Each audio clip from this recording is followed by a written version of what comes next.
नमस्कार दोस्तों, यह जो बैच है स्पेशली सीबीएसई आईसीएसई बोर्ड के लिए क्लास 10 की बैच है।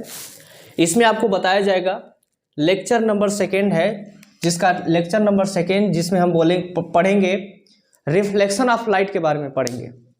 आज हम उसी ज्ञान की बात पे लेंगे जो बोर्ड एग्जाम से संबंधित है। अब बोर्ड एग्जाम में कौन कौन से प्रश्न बन सकते हैं रिफ्लेक्शन ऑफ लाइट से, क्योंकि पहले वाले वीडियो में हम लोग जो है लाइट के बारे में, लाइट की प्रॉपर्टी के बारे में हम लोग स्टडी कर चुके हैं। ये आपको बारे में जानकारी होगी। रिफ्लेक्शन ऑफ लाइट क्या होता है इसके बारे में पहले समझेंगे। सबसे पहले क्या होती है कि एक लाइट आती है, कहाँ से आती है? सूरज से आएगी। अब तोरे घर से तो बाहर निकल के आएगी नहीं, तोरे घर में सूरज मामा है नहीं। सूरज बाबा ले लीजिए, दादा ले लीजिए, मामा ले लीजिए, कुछ भी कर लीजिए, ठीक है, वो तो मामा नहीं है सूरज। लाइट आ रही है सूरज से। अगर एक प्लेन माने होता है समतल, समझ लीजिएगा, प्लेन मिरर पे जैसे पड़ेगी ससुरी टकरा के अब मुड़ जाएगी। आई मुड़ी, टकराई और मुड़ गई। मुड़ने का मतलब कि जैसे आ रही है उसी तरह से मुड़ जा रही है, जिस एंगल पे आ रही है उसी एंगल पे मुड़ रही है। अब एंगल की बात करते हैं तो बीच में एक रेखा खींचिए। ये जो लाइन होगी इस लाइन को नॉर्मल लाइन कहेंगे। ध्यान दीजिएगा, ये इंसिडेंट रेज, रिफ्लेक्टेड रेज और ये लास्ट में जो बनता है बीचों बीच हिस्सा होता है वो नॉर्मल होता है। ये नॉर्मल, ये तीनों जो होते हैं एक ही प्लेन में होते हैं। इसे बोलते हैं लॉ ऑफ रिफ्लेक्शन का फर्स्ट लॉ। आप ध्यान से सुनिए। रिफ्लेक्शन ऑफ लाइट में मैंने क्या बताया कि जब लाइट आई, टकराई और मुड़ गई। अब बात करते हैं रिफ्लेक्शन ऑफ लाइट दो तरह का होता है। पहला हो गया, पहला जो बात करते हैं और दूसरे की बात करते हैं, इसे पढ़ते हैं रेगुलर रिफ्लेक्शन, इसे पढ़ते हैं इरेगुलर रिफ्लेक्शन। क्योंकि प्लेन मिरर कोई ज़रूरी नहीं होता है कि प्लेन ही रहता है। कभी कभी मिरर जो होता है इस टाइप का हो जाता है, कभी कभी सरफेस इस टाइप का होता है।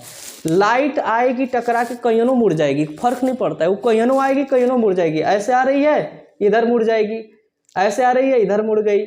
अब कोई लाइट इधर आई ऐसे फैल गई, तो इसको हम कहते हैं, इस सरफेस को कहेंगे इरेगुलर रिफ्लेक्शन, और इस सरफेस पे जब रिफ्लेक्शन होगा तो उसे कहेंगे रेगुलर रिफ्लेक्शन। ध्यान से समझिए, जब एकदम प्लेन होगा, लाइट आई टकराई तो इसे बोलेंगे रेगुलर, और जब एक खुरदुरा होगा, उबड़ खाबड़ होगा, लाइट आएगी टकराएगी, यहाँ से लाइट किधर भी मुड़ जाएगी, इसे पढ़ेंगे इरेगुलर रिफ्लेक्शन।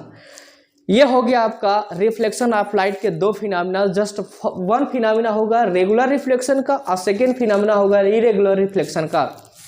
इसके बारे में आपको पढ़ना नहीं है, खाली डिफिनेशन आपको तैयार करना है। यहाँ पे जब बात करते हैं रिफ्लेक्शन की, तो रिफ्लेक्शन की परिभाषा में बता दिया जाएगा कि when a light come from a source and after reflection from a plane mirror then it bends to that mediums I equal to R. मतलब यहाँ पे बोलेंगे कि जब लाइट आती है और वो टकरा के प्लेन सरफेस से उसी मीडियम में वापस चली जाती है, इसी को हम कहेंगे क्या? Reflection of light. ये लाइट का रिफ्लेक्शन कहलाती है। लॉ ऑफ रिफ्लेक्शन की बात करते हैं तो लॉ की बात क्या हो जाएगी?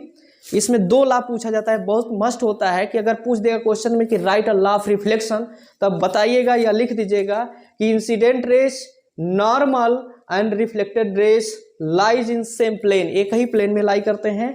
और दूसरा जो पॉइंट होगा, दूसरा इंसिडेंट एंगल हमेशा जो होता है रिफ्लेक्टेड एंगल के इक्वल होता है। मतलब incident angle is equal to the reflected angle, I is equal to R. इसी को क्या कहते हैं? लॉ ऑफ रिफ्लेक्शन कहते हैं। क्या कहते हैं? Law of reflection. क्या कहेंगे? Law of reflection. ये दो लॉ हो गया, और ये हो गया इरेगुलर रिफ्लेक्शन, ये हो गया आपका रेगुलर रिफ्लेक्शन। अगर ये वीडियो अच्छी लगे तो चलते हैं नेक्स्ट वीडियो की तरफ। अगर अच्छा लगे तो लाइक का बटन ठोकिए और दोस्तों के पास भेजिए।